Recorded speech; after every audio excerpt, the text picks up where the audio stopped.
예, 바로 이어서 2부 설명회를 시작하도록 하겠습니다. 저는 이제 2부 자료집을 나중에 쭉 참고하시고요. 주로 메인 화면에 있는 내용을 가지고 설명해 드리겠습니다. 아마 앞에서 1부에서는 주로 이제 이번 수능 결과에 대한 여러 가지 측면에서 분석을 한 걸로 알고 있고요. 제가 이제 직접 드릴 말씀은 지금부터 드릴 말씀은 구체적으로 이번에 정시 지원할 때 어느 정도 점수를 가지고 지원하면 내가 원하는 대학과 학과에 합격할 수 있을지 그 대략적인 저희가 이제 가름지를 주려고 하니까요. 그걸 참고하면 좋겠습니다. 자, 이제 인문계인데요. 아마 이제 앞에서 세세한 설명을 했을 겁니다. 그죠? 국어가 작년에 비해서 좀 평이하긴 했지만 특히 이제 문과 경우에서는 수학이 상당히 어렵게 나와서 보통 이제 학생들은 이제 많이 알겠지만은 시험이 어려워지면 어쨌든 표준 점수 올라가게 돼 있습니다. 그러니까 기본적으로 국어가 쉬워져서 표점이 내려갔다 하지만 수학이 어려워서 표점 올라갔단 말이에요. 그런 여러 가지 측면을 고려했을 때도 특히 수학이 어려워서 올해만큼은 특히 상위권 대학 경우에서는 점수가 작년도 동일한 표준 점수 기준에서 7점 정도 이상 올라갈 걸로 보고 있고요. 중위권 대학 경우에도 3점 정도 점수가 올라갈 것으로 보고 있습니다. 그 이유는 뭐냐면 국어 쉬운 거에 비해서 수학 나형이 상대적으로 많이 어렵기 때문에 이렇게 점수가 나왔다고 보시면 될 것 같고요. 저희가 예상한 점수는 국어 수학 탐구 기준에서 최상위 학과 그러니까 서울대 경영대를 저희는 지원 점수를 줬는데 서울대 경영대 지원 점수를 413점 이상 보고 있습니다. 저희가 이제 오늘까지 나온 자료를 보니까요. 대체적으로 서울대 경영대에 대한 지원선을 뭐 413에서 415점 정도 보고 있더라고요. 대략 그 정도 보시면 될 것 같아요. 대략 413에서 415점 정도 놓으면 어쨌든 이번에 특히 수학이 어려웠던 시험에서 어느 문과 경우에서는 어느 학과를 갈 수도 있는 점수다. 네, 라고 생각하시면 될 것 같아요. 저희는 이제 413점 이상 했지만 기간에 따라서는 415점까지 보고 있으니까 대략 413점 이상이면 뭐 이번 시험 같은 경우에는 충분하게 어느 대학이든 갈 수 있는 점수대다. 소위 말해 프리패스다 라고 이해하시면 될 것 같고요. 서울대 지원 하한선 소비자학과 기준에서 409점 보고 있습니다. 연대 고대 지원 하한선 연대 신학과 고대 보건행정 기준으로 해서 400점 이상 주요 11개대 학생들의 선호도 기준에서 중경예시라고 보통 표현하는 그 시립대 철학과 기준으로 해서 389점 서울적 중위권 대학 동국대 그죠? 학과 철학과 기준에서 384점까지를 보고 있습니다. 인서울 기준에서는 상명대 지원 하한선으로 363점 보고 있는데요. 대략적으로 이번 그 문과 시험에서 360점대 이상이면은 어느 정도 인서울 가능하다라고 보시면 될 것 같고요. 대략 380점대 이상이면 주로 이제 학생들 표현에 따르면 건동홍이라는 그 지원대가 가능하다라고 보시면 될 것 같고요. 스카이대는 대략적으로 400점대가 지원 가능하다라고 생각하시면 될 것 같습니다. 지금 발표된 점수대는 이제 영어는 서울 중위권 대학 이상은 영어 1등급 기준이고요. 인서울 기준에서는 2등급 기준인데 어쨌든 자기가 영어를 기준선보다 잘 봤으면은 내 점수를 좀 더 깎아서 그죠? 해석할 수 있을 것 같고 내가 이 기준치보다도 좀 못 봤으면 못 봤으면 이제 내 점수를 좀 깎고 잘 봤으면 그보다 좀 더 플러스한 상태에서 계산하면 좋을 것 같습니다. 어쨌든 지금 저희가 보여드린 점수대는요. 그 아마 배치표상으로 다 기재는 되어 있습니다. 되어 있는데 저희가 통상 이제 전체적인 흐름을 말씀드리는 이유는 뭐냐면 어느 정도 윤곽을 잡아야지 대략 이 정도 선에서 세부적으로 찾아보기가 좀 쉽단 말이에요. 그런 의미에서 말씀드리니까 올해 어떤 인문계 기준에서 인서울은 대략 360점대 보시고요. 스카이대는 400점대다 라고 기억하시고 그리고 저희가 프리패스를 할 수 있는 서울대 경영대 지원서는 저희는 413점 기간에 따라서 415점까지 보고 있다 이렇게 아마 이해하시면 좋을 것 같습니다. 다음 자연계인데요. 자연계는 이제 대체적으로 이제 아주 최상위 학과를 기준으로 봤을 때는 점수가 좀 소폭이든 5점이든 하락하는 것으로 보이고 있습니다. 그 이유는 이제 문과가 좀 다른 상황이긴 한데요. 자연계는 어쨌든 국어가 상대적으로 쉬웠고요. 수학은 작년에 비쳤을 때 중위권만큼은 좀 점수가 내려갈지 몰라도 상위권은 비슷했습니다.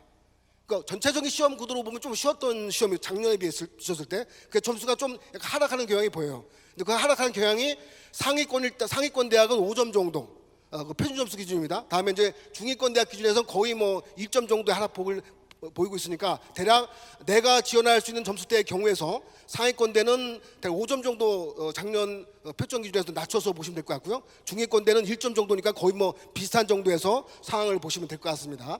자, 인서울 기준서는 뭐냐면 상명대 자연계열 지원 하한선인데요. 354점 보고 있습니다. 백분위로는 230점 국스탐 기준에서 보고 있고요. 그리고 이제 최상위학과 보통 이제 서울대 의대를 포함해서 서울대, 연대, 카대, 울대 그 메이저 의대의 지원선을 저희는 이제 403점 보고 있습니다. 그리고 이제 서울대 지원 하한선 농대 기준으로 와서 392점, 연대고대 지원 하한선 연대 생과 고대 보건계열로 해서 389점, 주요 10개대 서울시립대 원예학과 기준으로 해서 379점, 서울중위권대 동국대 그 건설환경 기준에서 372점까지 보고 있습니다. 그러니까 전반적 흐름을 보시면은 저희가 상위권만큼은 상대적으로 국어가 쉬웠기 때문에 그에 대한 난이도 영향을 받아서 작년도보다 5점 정도 하락하는 폭을 보이고 있지만 서울적 중위권대 또는 이제 인서울 기준으로 보시면 거의 작년도하고 동일한 표준 점수로 합격선이 나오고 있습니다. 좀 더 참고해서 보시고요. 다만 저희가 이제 이 말씀드린 기준 다 뭐냐면 수학, 가형, 과탐 기준이긴 합니다. 기본적으로. 상황에 따라서 이제 과탐 지망생들 중에서도 가형 말고 나형 선택한 학생이 대략적으로 4분의 1 정도는 됩니다. 그 4분의 1 정도 되는 학생들은 여기 뭐 중위권대 이상들이 대부분 다 가형을 지정했기 때문에 크게 문제가 되지 않을지 몰라도 중위권 이하로 내려오게 되면 일부 가형을 교차로 허용한 대학들이 나옵니다. 그죠? 대표적인 데 국민대학교긴 하지만 하여튼 그런 경우에서는 점수에 대한 그 상황들을 가형 기준으로 봤으니까 나형 기준으로 보면 그보다 좀 더 점수를 더 가산해서 보셔야 된다 이런 말씀을 드리고자 합니다. 자, 다음은 이제 주요 대학교 점수를 제가 배치표에도 상세하게 소개되어 있지만은 저희가 이제 일일이 주요 10여 개 예상을 기준으로 해서 자 점수를 한번 그 상위권 학과하고 저 하위권 학과 기준에서 점수를 다 적어드렸고요. 그래서 이제 기본적으로 서울대 인문에서 경영의 413에서 소비에서 409점까지, 서울대 자연은 의대 405점, 수리과학부 399, 컴공 399에서 산림학과 392점까지 이렇게 저희는 이제 그 점수표를 보고 있습니다. 그러니까 이제 대략적으로 이제 그 배치표에도 나와 있지만은 큰 흐름으로 잡아보시고요. 연대는 이제 연대 경영이 410에서 연대 신학이 400점까지, 연대 의대는 404점에서 연대 컴퓨터과학과 393에서 연대 간호 389점까지 보고 있습니다. 고대 경영 410에서 고대 보건행정 400점까지, 고대 의대 403에서 고대 화공 393에서 보건계열 389점까지 보고 있으니까 일단 스카이대 지원선에서 구체적인 점수를 참고하면 좋겠습니다. 교육대 경우에서는 서울교대가 401점에서 지방교대 384점까지 보고 있습니다. 보통 이제 서울교대는 점수가 상당히 높은 이유는요, 학생부를 반영하지 않습니다. 그죠? 그래서 좀 더 높게 나타난다는 거 말씀드리고요.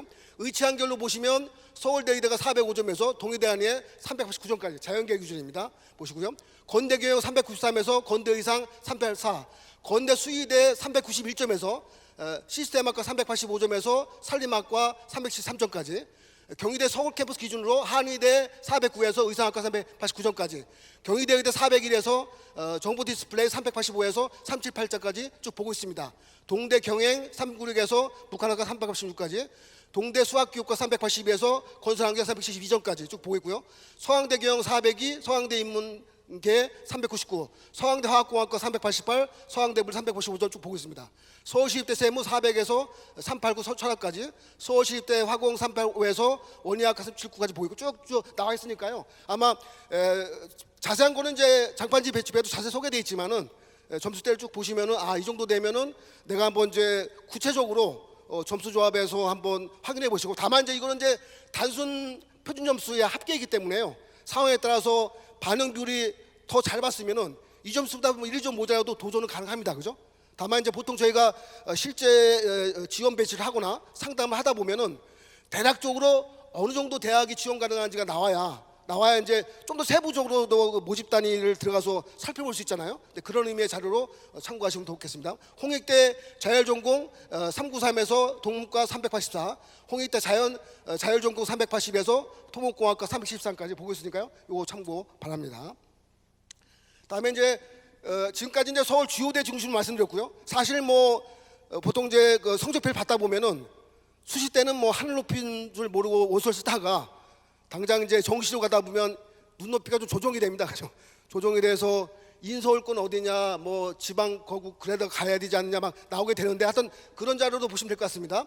카톨릭대 간호 390에서 특수기록 370에서 어문기록 364전까지, 카톨릭대 403, 간호 379, 카톨릭 공대 357에서 생과대 353까지, 광운대 경영 376에서 광운대 영어과 371까지, 강원대 전자 369점에서 강원대 건축 361점까지 나오고요. 그리고 서울 적 중위권대 그 선호도 그 기준에서 약간 아래인 대학들 가운데는 백분위 반영대도 굉장히 많습니다. 그죠? 백분위 반영대도 특히나 이제 지방권으로 가면 뭐 거의 오히려 백분위 반영대 더 많이 반영되는데, 실제 그 대학은 백분위 점수가 더 중요합니다. 그죠? 300점 만점에. 그래서 국민대학교가 백분위 274 KMU학과에서 백분위 261 일본학과고요. 그다음에 국민대 자연계열은 자동차공학과 백분위 262에서 산림학과 242점까지, 단대경영 백분위 270에서 단대한문학과 259점까지, 단대 자연계열 백분위 수학교육과 262에서 건축 238점까지 보겠습니다. 명지대 경영 259에서 아랍어과 251까지, 명지대 컴공 242에서 명지대 자연대 231점까지 보고 있으니까요. 그런 내용들 참고하셔갖고, 실제 아마 지금서부터는 아마 표점 가지고서 대부분 점수대를 많이 확인했을 겁니다. 그죠? 지금 그런 학생들은 구체적으로 표준 점수를 반영하는 대학은 상당히 유용하고요. 또 상위권 대학은 대부분 표준 점수를 반영하기 때문에 그 자체가 유용합니다. 그죠? 다만 서울적 중위권 이하 대학으로 가고 여대, 지방권 대학으로 가면은 은근히 백분위 반영되게 많습니다. 그죠? 그 백분위 반영 점수로 다시 한번 조합해서 그 백분위 점수가 내가 되는지 안 되는지를 따져보는 것이 필요합니다. 왜냐하면 이제 표준 점수하고 백분위는 약간 점수 체계가 다르단 말이에요. 그죠? 그렇기 때문에 이제 백분위 반영된 만큼은 지금까지 가져왔던 이제 그 표준 점수의 방법은 다르게, 내 백분위 점수가 국어 백분위, 뭐 수학 백분위, 탐구는 평균 백분위, 그 300점 만점에서 어느 정도 위치에 있는가를 파악한 상태에서 아마 지원선을 찾는 것이 좋을 것 같습니다. 상명대 국어교육과 378에서 가족 363까지, 상명대 수학교육 369에서 시경 354까지, 서울과기대 글경이 383에서 376, 여기 이제 다 표준 점수죠. ITMM 전공 261에서 249 환경학과까지 보고 있습니다. 그다음에 성신여대 백분위 274, 269, 그다음에 253 독일학과죠. 백분위 의료학과 257에서 백분위 화학과 247까지 나와 있습니다. 세종대 호텔경 384에서 역사학과 375까지, 세종대 컴공 368에서 세종대 물리 361까지 나오고, 숙명여대 백분위 글로벌학과 278에서 역사학과 269까지, 숙명여대 자연계열 화학공학과 266에서 시경 254점 보고 있고요. 숭실대 교영 388에서 동문 376, 숭실대 전자 372에 물리 368 가형 가탐 기준이고요. 그 직업국도 좀 소개되어 있습니다. 경북대, 부산대, 전남대, 충남대 소개되어 있으니까요. 실제 직업국에 혹시 도전할 수 있는 학생들은 참고하시고요. 대략적으로 서울 지역 기준에서는 이렇습니다. 강원대하고 충북대가 서울에서 근교에 있기 때문에 보통 인서울을 할 거냐 말 거냐, 직업국을 갈 거냐 말 거냐를 고민하는 경우가 많은데, 대체적으로 강원대하고 충북대 합격서는 인서울 전후로 많이 걸쳐져 있습니다. 그죠? 일부 학교 빼고서는. 대체적으로 이제 그 정도 되는 학생들은 지역국을 가서 뭔가 새로운 이제 지역 균형에 대한 도움도 받는다든지 그걸 하실지, 아니면 이제 그냥 그들 인서울 하실지는 그 인서울 점수에 걸치는 학생들은 특히나 강원대, 충북대 도전할 때 참고가 될 것으로 보고 있습니다. 자, 그다음에 이제 앞으로 이제 성적 발표 후에 이제 일정 및 전체적인 대책인데요. 중요한 일정을 저희 정시 중심으로 살펴보겠습니다. 기본적 합격자 발표가 12월 10일까지 나오고요. 그 다음에 이제 수시 최초 등록이 12월 11일에서 다음 주죠. 13일까지 있습니다. 저 말은 무슨 말이냐면, 아마 지금까지 가채점을 통해서도 정시 지원서를 확인해 봤을 것이고, 성적 발표 후에서도 성적 확인을 해봤을 겁니다. 근데 학생들은 이런 의문을 갖죠. 그러면 그 학생이 수시에 붙어버리면 정시에 못 지원하는데 모의 지원할 때 그 학생들 빠져야 되는 거 아니냐. 그 빠져야 되는 사항들을 구체적으로 확인할 수 있는 자리는 언제냐면요, 수시 최초 등록이 이루어지는 10월 13일까지 정도가 되면, 그 정도 되면 뭐 추가 합격자도 그 다음에 발표하긴 하지만, 대체적으로 12월 14일 정도부터는 수시 합격 학생들이 대체도 나오고요. 정시에 정면 도전하는 학생이 그때부터는 거의 대부분 윤곽에 나타나게 되어 있습니다. 그죠? 그래서 이제 정시 지원에 대한 모의 지원 흐름을 파악하실 때는 대체적으로 수시 최초 등록이 끝나는 14일 이후부터 파악해 보시면, 내가 이제 요즘에 시뮬레이션을 많이 해보시겠지만 온라인 모의 지원 했을 때 그 점수가 가지고 실제 합격 가능한지 여부를 판단할 수가 있습니다. 기본적으로. 근데 지금까지 저희가 이제 온라인 모의 지원을 여러 개 수십 10주에 걸쳐서 확인해 보니까 이렇습니다. 서울 지역 상위권대, 의치한대, 주요 대학들은요 모의 지원 흐름이 일찌감치 잡힙니다. 합격선 자체가. 왜냐하면 이제 그 학생들은 뭐 급하고 또 상당히 중요하기 때문에 미리 많이 해봅니다. 그죠? 그래서 넣고 빠지는 것 자체가 나중에 있긴 하지만 대체적으로 저희 경험상 보시면 12월 13일주까지가 보시면 대략적 합격선이 이 정도 형성될 것 같다. 뭐 아주 펑크나거나 폭발하는 거 빼고서는 그런 게 잡히는데요. 다만 선호도가 좀 낮은 대학들 경우에서는 학생들이 진즉 들어와서 모의 지원하지 않기 때문에 그 12월 15일주 그 다음 주까지 가져야 실질적인 모의 지원 사항들을 파악하는 것이 가능합니다. 경험상 그래요. 왜냐하면 12월 20일주가 넘어가야 돼요.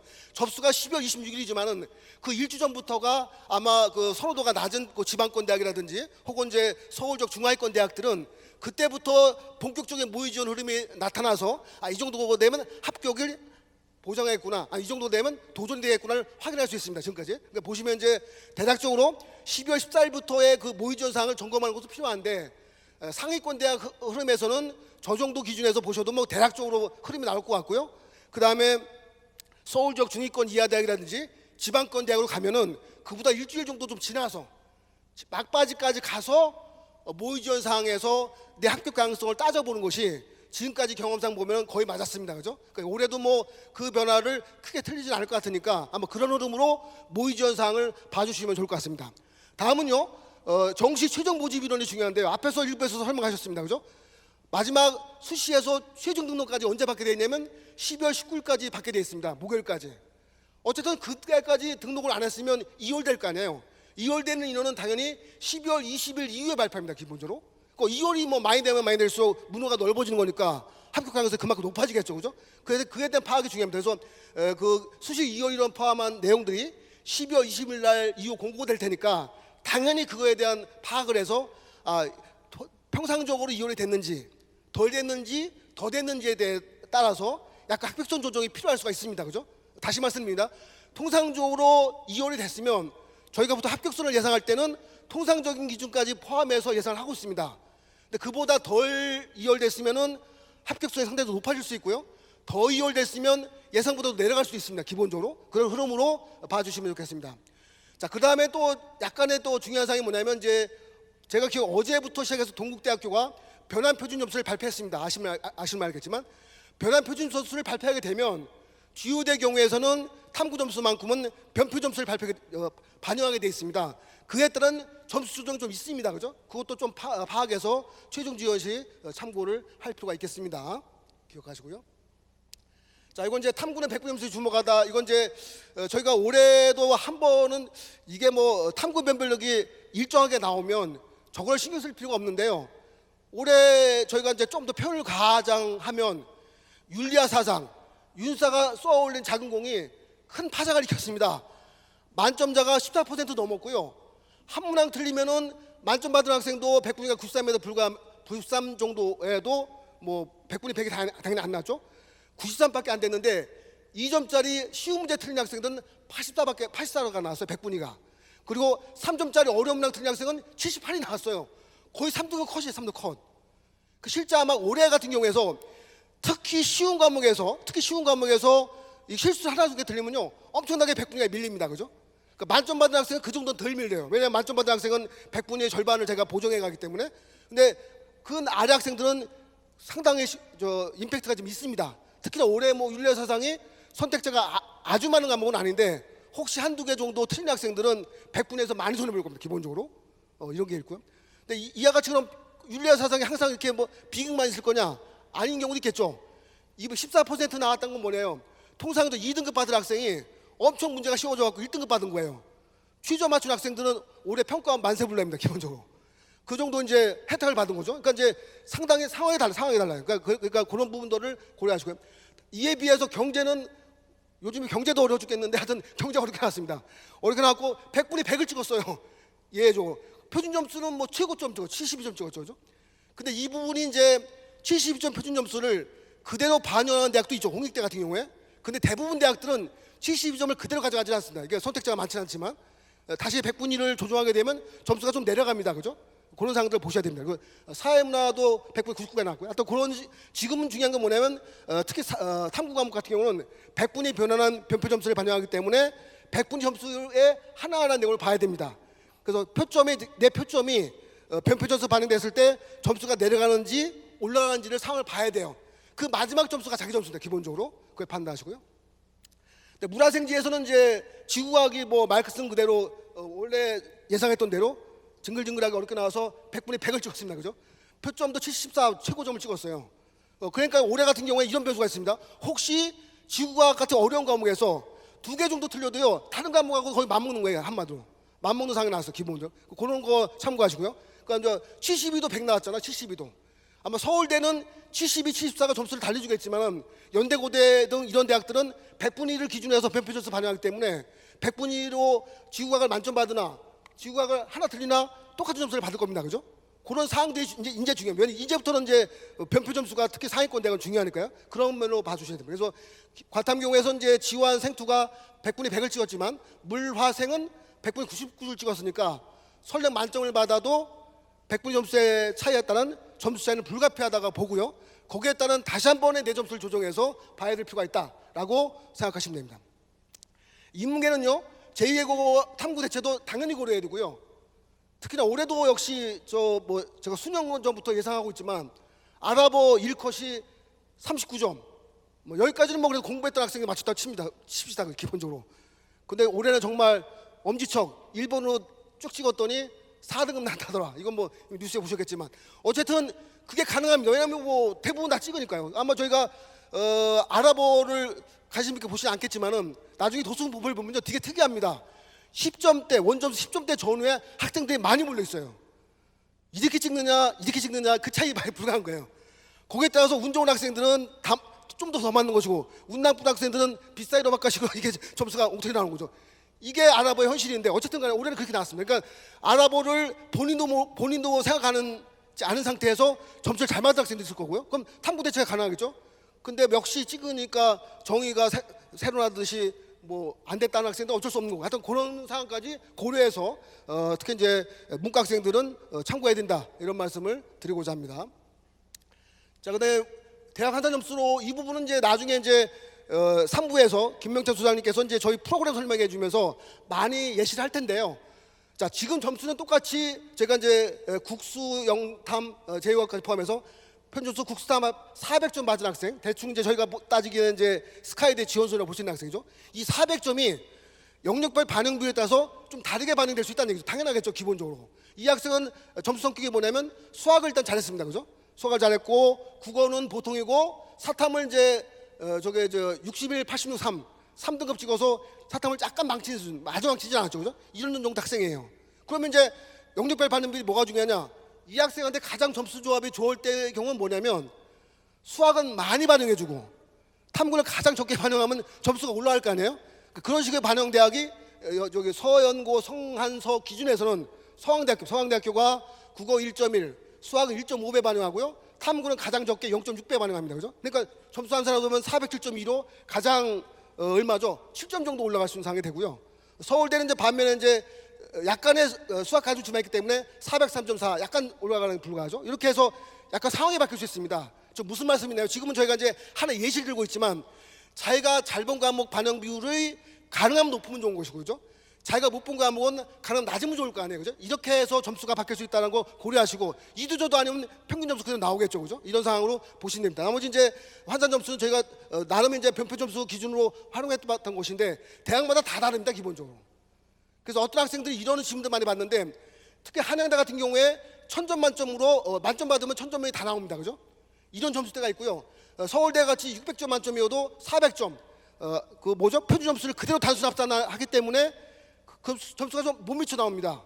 그러니까 서울대에서 예를 들면 3점 차하고 한양대 3점 차는 서로 다릅니다. 왜냐하면 이제 한양대 3점 차는 서울대로 보면 1.5점 차로 봐야 돼. 그 상황이 조금씩 다르기 때문에 어쨌든 일단 단순 표준 점수합을 보시고 영역별 반응 비율도 고려해 보시고 마지막은 환산 점수이긴 한데 좀 복잡합니다, 그죠? 거기까지 생각해서 마지막 이제 지원선을 잡아야 될 것 같습니다. 중요한 건 이제 반응 비율이고요. 다음에 이제 제2외국어 대체가 되느냐 안 되느냐의 경우인데 다시 말씀드리지만 상위권대의 경우에서 연대, 성대, 한양대 등은 제2외국어 대체가 됩니다, 그죠? 찍어서 잘 맞췄든 뭐 운이 좋았든 간에 대체가 되고요. 다만 그 훌륭하게 찍어서 맞췄는데도 두 대학은 안 됩니다. 고대며 서강대는 대체가 안 돼요. 그냥 알아보 잘 봤으면 잘 본 거에 만족하면 끝이에요. 그냥 상황에 따라 다릅니다. 그죠? 이런 상황에 다르니까 특히 대체되는 대학들은 상당히 유리하겠죠. 대체시키면 그런 부분들도 참고할 필요가 있겠습니다. 자연계열도 거의 같은 방식 보시고요. 이 학생의 특징이 뭐냐면 국어를 상대적으로 못 봤고요. 수학은 약간 보통 수준이고 탐구를 상대적으로 잘 봤습니다. 그죠? 이 학생을 보면 뭐냐면 탐구 반영을 많이 해주면은 당연히 점수가 올라가겠죠. 탐구 반영 비중이 낮으면 점수가 오히려 떨어질 겁니다. 기본적으로. 이 학생의 경우에서 비율을 쭉 적용해 보니까 자연계 경우에서 가장 점수가 안 좋게 나오는 대학이 서강대학교입니다. 왜냐하면 서강대학교는 과탐 반영 비중이 경쟁대학에서 가장 낮습니다. 그죠? 0.6밖에 반영 안 해요. 보통 1 기준으로 따졌을 때. 이에 비해서 연대, 성대는 과탐 반영 비중이 상당히 높습니다. 그죠? 특히 연대가 높죠. 그러니까 이제 연대로 보면 점수가 좀 더 올라가죠. 이런 식의 상황들이 나타나니까 어쨌든 영역별 반응 비율에 따라서 내 점수가 좀 오를 수도 있고 내려갈 수 있다는 상황을 보시면서 실제는 마지막 환산 점수이긴 하지만 거기에 따른 유의사항 통해서 살펴볼 필요가 있고요. 약간 깨알 같은 글씨지만 한양대 같은 경우는 보통 투과목이 보통 신청을 많이 안 하는데 투과목 가산점이 일부 있습니다. 혹시 투과목 망친 학생들 중에 일부를 한양대 지원설에서 한 3, 4점 모자르면은 3% 가산점이 붙으니까 역전이 또는 만회가 가능합니다. 보시고 그 서울의 하탐 비중 낮은 거는 이미 말씀드렸고요. 또 영역별 반응 비율을 잘 고려해 두셔야 된다. 자, 지금 제가 설명드린 것은 상위권 대학을 기준으로 설명드렸지만 특히나 중위권 이하로 내려가면요, 뭐가 중요하냐면 표준이냐 백분이냐에 따라서 석차가 바뀔 수 있고요. 탐구를 2과목 반영하느냐, 자를 1과목 반영하느냐에 따라 상황이 또 바뀝니다. 그죠? 특히 그런 게 많아요. 그런 부분들은 상당히 유의해서 볼 필요가 있겠습니다. 특히나 이제 자연계 학생들은 가형을 지정한 대학은 아무 문제가 없지만 가형 나형을 교차해서 허용하는 대학 있잖아요. 국민대 같은 경우에 그런 경우에는 나형 고득점자가 올 수가 있습니다. 그런 상황까지 고려해서 지원 전략을 짜야 된다. 이런 말씀을 드리고자 합니다. 자, 이건 서울대 상위권대 정시 지원 전략을 쭉 제가 열거해봤고요. 올해 핵심적인 사항만 다시 말씀해드리면 중앙대학교가 작년에 비해서 영어 점수 차를 벌렸습니다. 분명히 작년에도 0.5점 차인데 올해 5점 차입니다. 중대 영어에서 2등급 받은 학생들은 좀 유의할 사항이 필요하고요. 반면에 이화여대학교는 전년도 10점 차에서 올해 2점 차로 줄였습니다. 2등급 영어 2등급 충분히 지원 가능. 올해만큼은 작년도에 2대 2등급의 지원이 거의 힘들었는데 올해만큼 가능하다. 이런 상황을 보시면 될 것 같고요. 서강대학교가 또 얘기 나오는데 인문계열도 수학 가형 가산점이 10%가 붙습니다. 통상적인 대학들은 가산점 없이 교차만 허용하지 안 붙잖아요. 그래서 작년서부터 서강대 교형이라든지 인문대의 경우에서 이과학생들이 상당수 들어오고 있습니다. 그죠? 그런 점도 참고할 필요가 있고요. 나머지 이제 최상위권 흐름에 대해서는 사부 또 장무성원장님께서 설명을 자세히 하시겠지만 가군 서울대 소신, 나군 연고대 적정, 다군 일단 지원 이렇게 보통 하는 표현인데 반대로 이제 연대 고대의 그 추가 합격을 목표로 두는 학생들은 연고대 추가 합격을 목표로 하는 학생들은 그죠? 나군에서 연고대 소신 지원과 함께 가군에서 이제 적정선을 찾는 그 성대라든지 한예대 등에서 이 정도의 전략이 필요하니까 그런 부분들은 나름 잘 연구를 해보시고요. 인문계는 당연히 제2외국어 대체가 중요하니까 자연계는 과탐 반영 방법이 어떠냐에 따라서 상황이 달라지니까 그런 부분들을 많이 고려하시면 좋겠습니다. 의치한 합격선 예측은 이제 워낙 이제 이쪽은 그 상대하게 그 점수가 1점 또 0.5점 차 가지고서 많이 이제 또 경쟁을 하기 때문에 대략적인 흐름만 좀 말씀드리고요.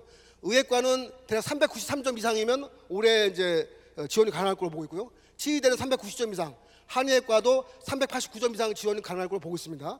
대략 가나다고 이제 열관대학 흐름 보시고요.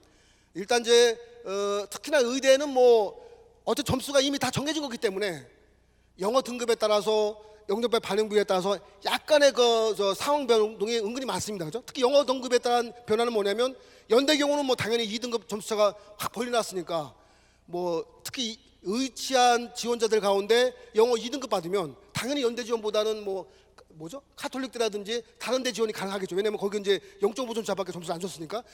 일단 영어 등급에 따라서 대학 조정이 가능할 것 같고요. 좀 더 들어가면은 중하위권 의대 선호도 높은 대학으로 가게 되면은 그때는 또 일부 대학은 100분위도 가능합니다. 100분위에 따라서 어떠할지 이런 사항들을 다 지켜보시면 좋을 것 같습니다. 다음에 이제 한예과는 인문계도 뽑고 있는데 경희대 인문계열 한예과는 409점, 동의대 인문계열 하나 있거나 400점 보고 있습니다. 수의대, 건대 수의 390에서 강원대 수의 385점까지 보고 있으니까 참고 바랍니다.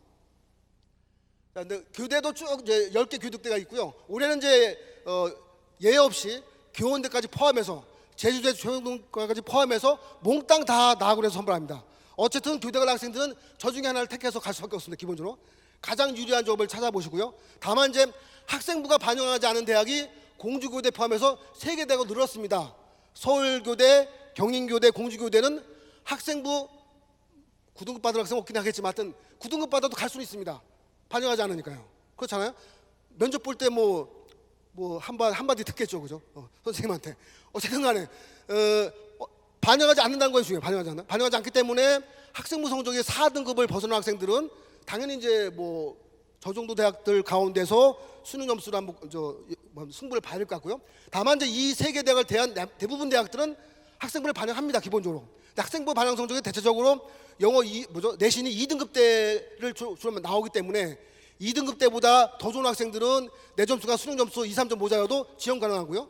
2등급대보다 더 늦춰진 학생들은 점수를 높여서 지원할 필요가 있고, 이런 식의 작전이 전략이 또 필요할 것 같습니다. 또한 교대는 모든 교대 다 포함해서 면접이 상대적으로 강하니까요. 어쨌든 교대 지원자들 가운데 합격 가능성이 높은 학생들은 면접 대비가 어느 대학보다 중요하다, 이런 말씀 드립니다. 의대는요, 인성 면접 본다고 해도 그건 대부분의 합격 불합격 정도의 처리이기 때문에 그 수시만치 중요하지 않습니다. 기본적으로 의대만큼 의대가 면접을 보긴 하는데, 다음 교대는 그렇죠. 교대는 실질적으로 점수로 반영됩니다. 그죠? 그래서 일단 교대에서 정시를 지원할 때는 면접에 대한 반영도 상당히 중요하다는 말 말씀드리고요. 그리고 일반적으로 교대는 이제 문과생이 지원하지만 가형, 가탐, 가산점을 주는 일부 대학도 있기 때문에 여기는 이제 초등교사를 원하는 이과생도 지망 가능하다.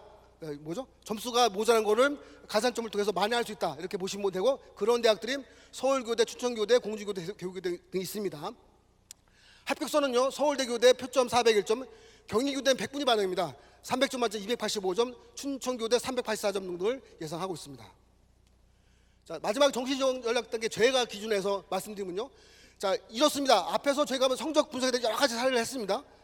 1차적으로 중요한 게 뭐냐, 내 점수에 대한 위치 파악인데, 그 점수가 지망대학이 표준점수 반영이면 표준점수 반영하게 되는 거고요. 100분위 반영되면 100분위 반영으로 파악해야 됩니다. 또 중요한 게 뭔지 알아요? 제가 지금까지 열심히 설명드릴 때는 서울 지역 주요 대학 상위권 대학으로 말씀드렸기 때문에 국수 형태하면 다 반영됩니다. 그들 대학 경우에서는. 근데 서울 지역 중위권 이하 대학으로 가거나 지방권 대학으로 가면 일부 영역은 반영하지 않는 경우도 있습니다. 아니, 국어 탐구만 반영하면 수학 못 봐도 되는 거잖아요, 예를 들면. 그런 대학도 일부 있어요. 그 대학은 그 점수 가지고 조합을 해줘야 돼요. 사실은 지금서부터는 일반적인 말씀드렸지만 구체적으로 대학을 정할 때는 영역 조합까지 중요할 수 있죠. 상위권 대학에 다 반영하니까 그걸 다 고려해야겠지만 중위권 이하 대학으로 가면 특이적으로 반영하는 조합도 있습니다. 그죠? 거기에 대한 계산을 해보시고요. 그래서 그에 따라서 이제 그 지원 대학에 맞춰서 내 점수가 얼마인지를 그게 1차적으로 확인할 사항이고요. 두 번째, 내 점수가 확인이 되면요, 전년도 입시를 쭉 봐야 될 거 아니에요. 봐야 되는 것도 일반적으로 평균 점수를 보라고 말씀. 평균 점수. 학생들은 항상 관심 있는 게 뭐냐면 마지막 문 닫은 점수가 얼마냐, 이게 중요해요. 커트라인 점수가 얼마냐. 문 닫은 점수는요, 항상 바뀌어요. 앞에서 다 칠 수 있고 뒤에서 다 칠 수 있고 막 그래요. 그거 가지고는 정말 배짱 지원이 아닌 이상은 어려운 거죠. 주로 저는 평균 점수를 보면 좋겠고요. 그래도 밑자 본전이다 진로 볼 학생들은 커트라인도 볼 필요는 있습니다. 기본적으로 볼 필요해요. 그래서 그 입시위원회는 평균을 기준으로 보시고 커트라인을 볼 수는 있지만 그건 이제 소신 지원할 때 해당되는 사항이다라고 보셔야 될 것 같고요. 다음에 이제 세 번째는 어차피 이게 앞에서도 제가 열거드렸지만 점수 체계가 상당히 복잡합니다. 그죠? 복잡하기 때문에 이거를 일일이 엑셀로 계산하면 나올 수는 있겠지만 어려워요. 그래서 보통 요즘에 불가피하게 온라인 모의 지원을 저희 종로꼭 포함해서 대부분 하고 있습니다. 그 일반적인 경향이에요. 안 해도 되는 학생이 있어요. 안 해도 되는 학생. 그 몇 명 있죠? 15명. 수능 만점 받은 학생. 걔네들 안 해도 돼요. 걔네들은. 이거 안 해도 다 통과해요. 근데 만점 받은 학생은 15명인데 그 혜택 받은 고학생들 빼고서는 혹시 모르죠. 한국사 2등급 받은 학생도 만점을 치면 그런 학생들은 상관없는데요. 대부분 우리 정상적인 수험생들은 저 계산해야 되는 기본적으로. 그런 학생들은 복잡하니까 계산하는데 그에 따라서 핵심 지원군 파악이 중요할 거예요. 경험상 보면요. 왜냐하면 가하군, 나군, 다군 3개 군이 있는데 내가 가장 가고 싶은 대학이 어느 군에 있으면 그 군을 집중적으로 살펴보는 게 상당히 필요해요. 왜냐하면 이제 세 개로 다 분산시켜서 해석하다 보면 헷갈려요, 본인도. 그러니까 가장 핵심적인 부분을 정해서 요 대학은 반드시 가야겠다라고 생각하시면 거기를 집중적으로 파보시고요. 나머지 다른 군에 기회가 있으니까 복수 선택하는 거죠. 왜냐하면 뭐 그 대학이 뭐 나군에 있으면 나군에서 적정을 택했으면 그래도 불안이다. 가군 나군도 다 적정을 쓰는 것이죠. 그죠? 그런 식으로 그런 흐름을 파악할 필요가 있습니다. 그래서 일단은 안정선일제, 뭐 안정선일 때 뭐 평균 점수보다 한 5점 이상 오를 때가 보통 안정선인데, 안정선일제, 적정선일제, 적정선은 보통 저는 평균 점수를 기준으로 보고요. 소신지원은 대략 커트라인선, 그렇게 기준으로 해서 몇 가지 그죠? 대학미 모집단을 선정하고 나서 그 중에서 군별로 한두 개로 압축을 시켜야 돼요. 왜냐면 다 쓰지 못하니까. 수시야 6장 마음대로 쓸 수 있지만 정시는 그럴 수가 없잖아요. 군별로 하나밖에 못 쓰니까. 그리고 그렇게 해서 압축한 다음에 마지막 경쟁률 추이 보고서 딱 하나씩 고르는 경우인데, 그런 흐름으로 봐주면 좋겠습니다. 마지막 상위권은 뭐냐?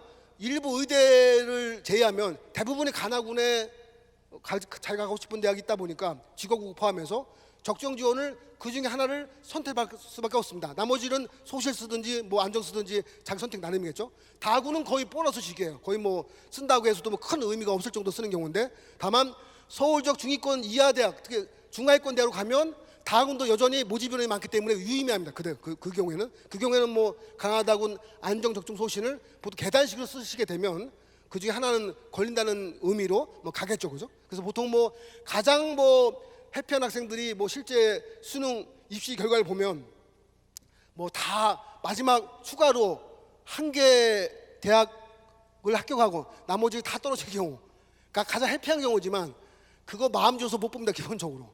그러니까 저희가 보통 이제 1월 달에 그 입시 결과가 나오는데 가장 해피한 학생이 뭐냐면 일단 한 군데 붙어놓고, 취적격으로 한 군데 붙어놓고 자기가 원하는 대학을 2월 달 추가 합격이 되는 경우, 이게 가장 부모님도 좋고 수험생도 마음 편한 경우다.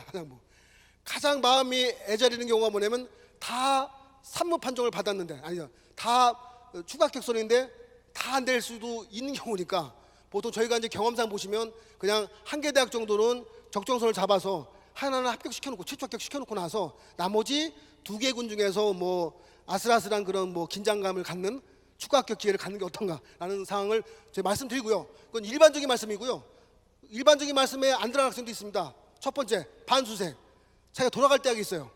돌아갈 대학이 있는데 그보다 낮게 쓸 이유가 별로 없잖아요, 그 학생이. 누구는 두 번째, 나는 이번에 정말 막힌 실수했어. 내년에 분명히 잘할 수 있어.